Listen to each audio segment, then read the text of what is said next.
Now, let me be 100% clear. President Trump has more spine, more intestinal fortitude, more cojones than any president of my lifetime. By far, it's not close. This, of course, is a historically courageous man, if that was not clear from the moment he stood up during the last campaign, shaking his fist and yelling, fight, fight, fight, after being shot in the ear. President Trump is a man who has courage. He said for decades Iran would not have a nuclear weapon, and then he kept his word. And keeping your word is unbelievably rare.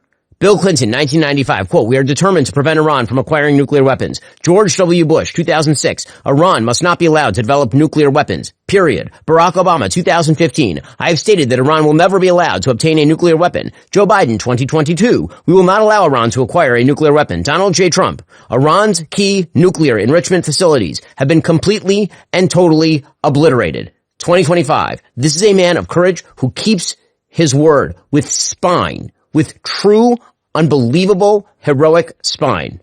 President Trump was already a historic figure, but he is now a seminal figure in both American history and in world history. First, American history. President Trump faced down a lot of haters, both Democratic America haters and their Republican horseshoe theory isolationist friends. President Trump was never going to start World War III. That was not what was going to happen here. Anyone who told you that was going to happen was lying to you.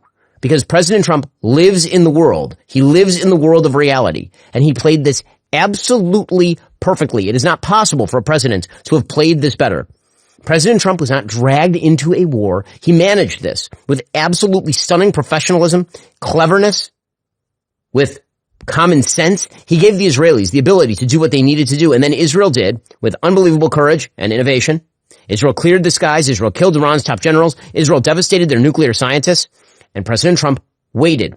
He offered Iran an off-ramp, and then another off-ramp, and then another off-ramp. Off-ramps and off-ramps. And then, when they didn't take it, he acted brilliantly with our unparalleled American military, the greatest military in the history of planet Earth, bar none, no second competitors. In the face of those who believe, both left and right, that American involvement in the world is somehow the prime evil, the great driver of world suffering, that the world is somehow better off in the hands of the Chinese and the Russians and Iran going nuclear, he stood up. He stood up to the morons like AOC on the left who proclaim that Trump himself is a Hitlerian threat to the world by standing up to a true Hitlerian threat to the world. And he stood up to the dolts on the right who thought that they could somehow claim the movement Donald Trump built, the Make America Great Again movement, for themselves, painting Howard Zinn America-hating turd with a coating of MAGA language and then trying to pass it off as filet mignon. He stood up to all of them, and he proved that America is great again, which brings us to world history. America must be strong in the world. We are the indispensable power. We always were. We must be. And President Trump always understood that to make America great again, America would actually have to be great, which meant reestablishing a central principle. Do not with the United States of America on our core interests. Do not do it. Joe Biden destroyed that credibility. He did so in Afghanistan. He said don't, and then every single person who could did. Not anymore. President Trump has reestablished American deterrence. He has reestablished American strength. He always said peace through strength, and he always meant it. This is because President Trump understands the most important things. American power matters. American credibility matters. American honor matters. And then there's the future of the world, because everything just changed. The Middle East is now a very different place. Israel, our closest ally in the Middle East, maybe in the world, is a regional power with the support of the United States.